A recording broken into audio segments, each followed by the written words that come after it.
Well, it's definitely a very cold winter morning today, and I've just finished up a video on my cookie making process, and I thought you might want to see it. I talk about what mixes I'm using and what packaging I'm using and some of the things I do during the baking process, and just sort of a blow by blow. This video is part of a collaboration named Flower It Up, hosted by Martin Midlife Misadventures. They live off-grid in a little trailer way up in the mountains, 8,000 feet elevation, and they do everything themselves. They're DIYers. So happy to participate with them in this collab, and let's get started. Okay, let's see what I have so far. I went into the freezer and the pantry and I'm gathering everything. This I got last year. It's a frozen gingerbread dough, and I got it at Grocery Outlet for 99 cents. It's been in the deep freeze ever since. So this is going to be one of the first things I do. I'm going to defrost this, and the first round of folks getting cookies will be getting this.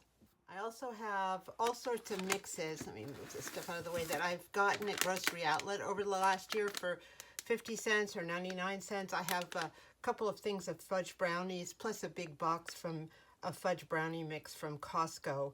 Everyone's getting fudge brownies this year, everyone. I have a blueberry muffin mix, and I'm going to be using this not to make muffins, but to make mini loaves. So I think each one of these will make a mini loaf, and I have two of them actually. I also have a packaged gingerbread. So I think everyone will be getting gingerbread this year too. I made my own mixes ahead of time. I have 3 banana bread mixes, and I made them in these containers because they're for short-term storage. So inside of each container, I have the dry mix, and I have the full recipe. I don't know if you can see that with the sun, and then you know what I need to add for to finish it off, all the wet ingredients and that sort of stuff. So each one of these containers makes 3 banana breads, mini loaves. So I have 3 of them, and I also have enough bananas in the freezer to do all 3 of these. I also have 2 chocolate chip cookie mixes. I'm probably going to make another one. I do have chocolate chips, but I don't put them in the dry mix. I did that once, and in the interim, the chocolate chips completely dissolved, so I had to throw the whole thing out. So when I do a chocolate chip cookie mix, I just put in the dry ingredients and keep the chips separate until I'm ready to put it together. So that's where I'm at now. I'll probably, as I said, make one more of these chocolate chip ones. I have a really good lemon cookie with sprinkles recipe that I'm going to make up perhaps, but in the meanwhile I'm going to make up what I have here, and then we'll go from there. Making these mixes is really so great to put all the dry ingredients together. For making mixes, I do have a book called Cookies in a Jar, which has been so useful. Everything in this book works out just fine. If I'm using a cookie mix that is not in the book or something that I like, either I've already tried it this way with all the ingredients in there, I know it's going to work, or if it's critical that like the sugar be mixed up first before adding the rest of the ingredients, then I just take the sugar or whatever dry ingredients don't go in with the rest and just put it in a baggie, and then it's ready to go. The main thing is all the dry ingredients are good, ready to go, and it just saves so much time. I no longer store my cookie mixes in mason jars because the light just destroys them. I've mentioned the chocolate chip cookies that the chocolate chips dissolved in it. I've stored them this way in these plastic containers, as I said, for short-term usage, but for long-term usage I now put them in one of these reusable bags. They're like BPA free or something. I got them on Amazon. These are the gallon size. And it's the same idea as this. I have, I don't know if you can see it, I have the recipe in there and all the dry ingredients. These are oatmeal cookies, so I'm going to keep these in a bigger plastic container in the pantry. Making my own mixes is just the best way to save money and use what you got. And if you're in a pinch and you need more, you have everything you need in your pantry, which is such a great thing. Also in the freezer, I have some pumpkin cranberry bread that I made right before Thanksgiving and put it, I gave out a couple of them, made like 8 or 9 loaves, and the rest I wrapped in saran wrap and put in a plastic container in the freezer. As you can see, I have marked this vegan. I am really careful about dietary needs. I generally will use egg replacer in a lot of cases, and will avoid butter and use margarine because people either, I have people who receive these cookies that either don't eat any animal products, or I have a friend who simply cannot tolerate any sort of dairy product. So I try to mitigate that again by using egg replacer just about as much as possible, so I don't have to worry about confusing stuff. And I use the margarine for instead of butter, which seems to work fine in most cases. They have really good margarines now that are great for baking, and then it just makes the whole experience a lot more pleasurable for people who receive this. As I've mentioned in another video, I do not bake with nuts, and that is not really an allergy thing, but it's more a situation of where I live up here. I live in a very low income community, a low income county, and I have found that most people I give these to have very poor dental health or who have lost teeth, and that's just a factor of living in a low income area. So I want people to enjoy the things I make and to be able to eat them and not have any pain and not have any discomfort, or not have to not enjoy them because of the nuts. So I simply do not put nuts in anything unless I'm absolutely sure that the person who's receiving them does like nuts and can eat nuts. The only thing I don't do is gluten-free because I don't have the facility for it. I do have a friend who is a celiac, and she absolutely cannot have anything with flour in it, or even from a kitchen that also processes flour. Like I make things with flour. Her kitchen is completely gluten-free. I mean, nothing, there is not a pinch, a trace, a piece of any flour ingredient. That's how dangerous flour is to her. So since I cannot do that because I use flour in my kitchen, I simply don't do gluten-free. I mean, if I have to get gluten-free for somebody, I'll just go out and purchase it and know that it's from a gluten-free kitchen, and then there's no danger of cross-contamination. Okay, let's talk about packaging. I'm big on reusing stuff and thrifting things and not buying stuff new. It's partially it's economic. The other part is that I just don't like waste. And if I reuse something or buy something that's already been used or make something, then I'm not wasting things or throwing things out. So that's kind of a big deal for me. So packaging for the cookies, I have a whole bunch of different scenarios depending how much and who and how and a bunch of other factors. So I have these bags. I have some of these gift bags, which are kind of nice. Here's a big one. These are handy for last minute also if I've given everything else out and there's a last minute gift or a cookie need. It's good to have these. They store really flat. So, I don't know what's going to happen this year, but we'll see. I also made a bunch of these little cookie bags, different sizes.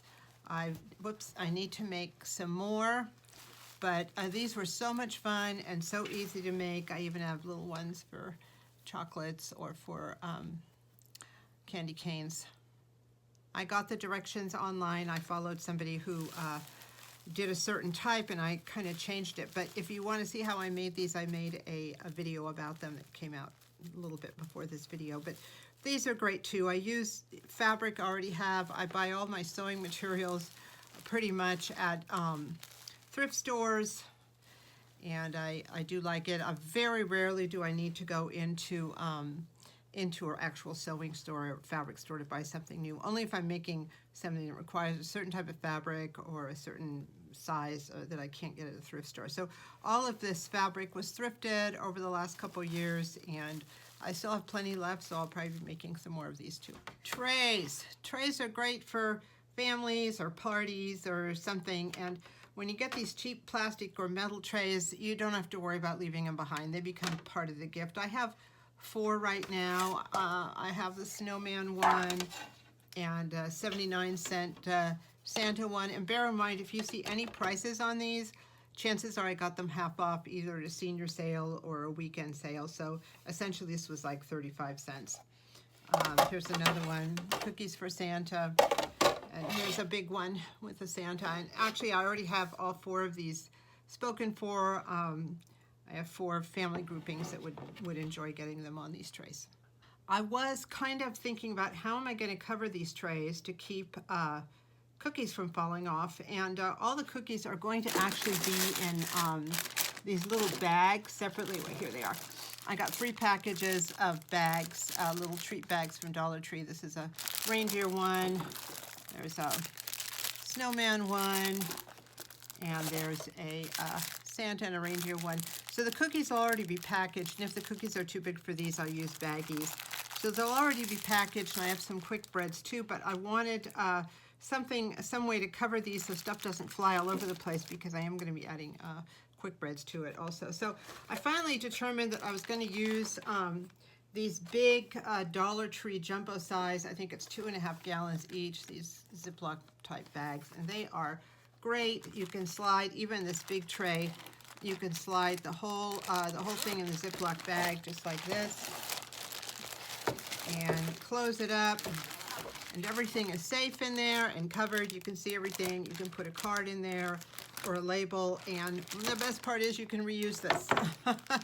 Wrapping paper, I thought about saran wrap or some of that that type of saran wrap that sticks to itself, and I thought you really can't reuse this or anything, but the 2.5 gallon ones, they can reuse this, and that pleased me very much. So this is great. It fit this big tray, and it'll certainly fit these littler round ones, and so I was very happy I came to that conclusion. I think there are, how many are in here? I think there's 6 bags in here from Dollar Tree, $1.25, and that'll be more than enough for packaging, which is reusable. Right now I only have 1 canister. It was $1.99, but half off it was $1, and I love it. It's kind of see-through.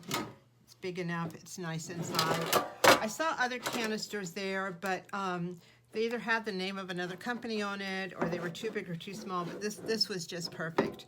So I know who I'm going to give this to, and it'll work out fine. I'm really going to be on the lookout for more of these next year also. I did already have a canister like this, and if anyone knows how I can cover this tin can, I get these from time to time, and you can find them really either free or cheap, and if I could just cover them with something like Mod Podge, I have no idea, then I would get these and use these, because these are great. Nothing crushes in them. You can put different cookies in them or whatever. So I've kept that aside, and I will be experimenting with it once I know what to experiment with. I have a couple of baskets here. I have 1 or 2 people that are going to get more than just cookies an item also. So I have this basket somebody gave me, and this basket, this Christmas basket, I don't remember how much it was, but it was really negligible. You know, it was maybe 50 cents. I think it's because this is broken here, but I can fix that no problem with some super glue and stick it back in. So this is a great thing. I can put a lot of stuff in here and different shaped items, and again, they can use it if they want. I've done some mug filling for people who maybe live alone or don't eat that much candy or whatever, but I want to give them something. So I got some, this was a 25-cent mug, actually 12 cents with the discount. I like to get ones that are fairly big. I have this one, got last year. This big Santa I got for 25 cents or 50 cents, I think, at a fair in the spring. I have this nice one. I have 2 of these, which are RV mugs from Dollar Tree. I'm going to a party at some friend's house who have an RV, so this is going to go with the cookies. Filling one of these is really great for last minute gifts also, because you can throw some chocolate in there, candy, tea bags, hot chocolate, whatever, and you have something really, really cute and nice. Outside of the Dollar Tree mugs, all the mugs I got secondhand. The earlier you go in the year, the spring, the summer, they are really cheap. I noticed when I went to get a few more few days ago, the nice mugs were pretty well marked up, to the $2 mark, which is maybe a bit more than I want to spend at this point. So I'll probably start looking a little earlier. I'll see how many of these I have left over after the end of this season. I got this cute tiny basket. I don't know if you can see, but it has like a snowman smiling there. That was, much was that? That was like 35 cents or something, half off again. So this is going to be kind of like a mug in the sense that I can put some things in there and just give it like that. So this was quite a find. Thrilled with it. And they can again use it again or use it as a centerpiece, put flowers in it or whatever, hot chocolate. I do like things that can be reused. I have a few extras. One of my adorable neighbors loves tea light candles, so I gave her one last year, and I found this a few months ago. Again, I think it was 50 cents or something. It takes tea lights. So this is going to be part of her Christmas package, cookie package this year, plus I'm going to get her a Dollar Tree package of tea lights so she has extras. I have two of my home care clients love to garden and have beautiful house plants. So I got these two little buckets at Dollar Tree, and I found another one actually at another thrift store for 25 cents. But Dollar Tree also sells little like planters that are perfect inserts for this size. So I have some spider plants which have rooted, so I have to transplant those into the inserts, and they're going to go in here, and this will be part of their gift, and they can transplant it to a bigger pot when it grows. But I thought for the season, I got a snowman so it can hang out in there till Valentine's Day. I'm going to be doing a lot of my quick breads in here because it'll save me on having to do a lot of dishwashing. And they're pretty small. They do have a lid.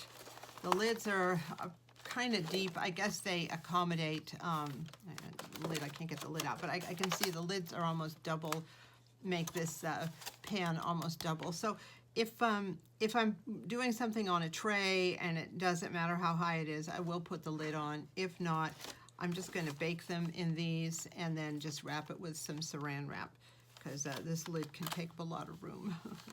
I got some Santa chocolates at Dollar Tree, and I got some mini candy canes. Not too many. I was going to get more, but chocolate is so expensive right now. Candy, this is 25 pieces. And this little tiny thing is it's like 4.5 ounces. $1.25. It's not very much. I went to Walmart and looked at their prices also for candy, and it's pretty serious too. If I was going to do more candy, I probably would have examined the situation a little closer on Amazon, but when I looked, it seems like it was also a little pricey. So this is going to be one of those things I might slip it into 1 or 2 cookie bags, but most of what I do is going to be absolutely homemade. Well, here's how it went once I started baking. I took 1 package of the Dollar Tree brownie mix and put them into a little mini muffin, into this little mini muffin pan. Makes about 22 to 24 to make brownie bites. I wanted to make banana bread next, but my bananas were still kind of frozen, and so was the margarine I was using. So I put them in the bowl and put them over the burner. The oven was on, so the heat from the oven helped melt those a little bit. One thing I suggest doing is to not let your dishes pile up. Make sure you wash as you go. You will appreciate it at the end. While the brownies were cooling and the banana bread ingredients were defrosting, I took 1 package of the Dollar Tree blueberry muffin mix and made a mini loaf out of it. This was so easy, and all you need to add is water. The mini loaf came out great. By the time the mini loaf was done, the blueberry mini loaf was done, my banana bread was ready to make, and I put that in the oven. Just a little tip, if you're using mini loaf pans, put them on a cookie sheet. It just prevents them from accidentally tipping over, getting caught between the rails on the rack there.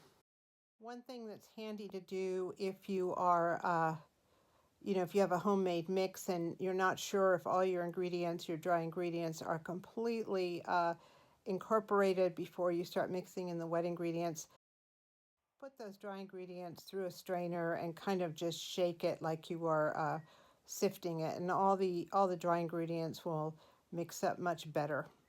You'll also avoid getting big lumps because you can crush them as they appear. One of the people I was baking for has a really severe dairy allergy, and I wanted to make her stuff that was comparable to what everyone else was eating. So I was making chocolate chip cookies, and I had the batter all mixed up. So before I added the chocolate chips, I took out some of it and chopped up some cranberries and threw that in. And so instead of getting chocolate chip cookies, she got cranberry cookies. The dough was delicious with both the cranberries and with the chocolate chips. So if you have a good dough base like I did with this chocolate chip cookie, you can add all sorts of stuff to it. Not just chocolate chips, but maybe nuts or cranberries or dried cranberries or whatever you want. Here's how the cranberry cookies came out after baking.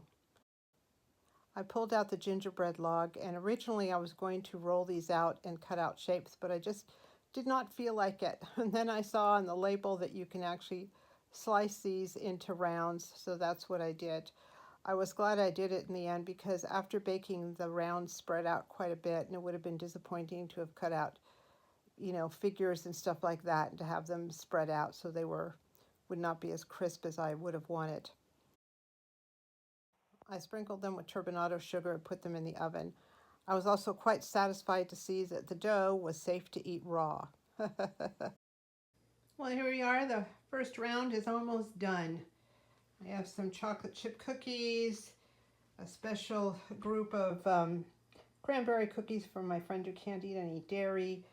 I have a brownie bite, a blueberry loaf, some banana loaves, some pumpkin and cranberry loaves, and some gingerbread that I just cut straight from the roll instead of rolling it out. This is my biggest cookie delivery of the season. I'm going to one piece of property with 4 family units, so I have all of these ready, all the trays ready. I have little tags from Dollar Tree that I'll stick on each one of the trays on the plastic, and I have several packages of these little treat bags that I'll put all the cookies in. And here are all the trays done with everything in their little bags. There we go. And here they are packaged up in the 2.5 gallon bags. I just need to put a gift tag on each one, and they're ready to go. I was really nervous about the outcome of my baked goods and if people would like them, and everyone was very happy. So that's good. I'm going to be filling up the rest of the bags and baskets over the next few weeks as I see people, and I'm still working on strategies to make this a little less stressful for me, but each year I find new ways to stress myself out, so I guess that might be a problem that will never be solved. Thank you so much for watching and for accompanying me on this first leg of my cookie making journey.